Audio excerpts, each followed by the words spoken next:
বিদেশ থাকলে একটু কষ্ট হয়, একটু কষ্ট করলে কিচ্ছু হয় না। পোলা তো বড়ই হয়ে যেতেছে গা, কয়দিন পরে পোলাই বিদেশ যাইবো। আম্মু কেন ফোন দিছো? কাল লাগে কথা কও।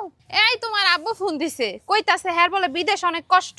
আমিও কই দিছি পোলা বড় হয়ে গেছে গা, কয়দিন পরে পোলা বিদেশ যাইবো, আঙ্গ কষ্ট কমে যাবো গা, তাই না আব্বা?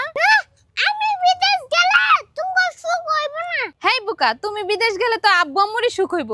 তুমি বিদেশ থেকে টেয়া পাঠাইবা, আব্বু আম্মু বয়ে বয়ে খামু। না, আমি তো তুমি টাকা দেব না। আমগো কাছে টাকা পাঠাবি না মানে কার কাছে পাঠাবি তেলে? কে আমার বর কাছে পাঠাবে? কি তুমি এখনো পুস্কু পোলা পাইন বড় হয়ে পারলা না? এখনই কও তুমি তোমার বোর কাছে টেয়া পাঠাইবা, তাইলে তোমার পাইলাম গো লাভ হলো কি? আমার আব্বার পাইলা আমার দাদা লাভ হইছে কি?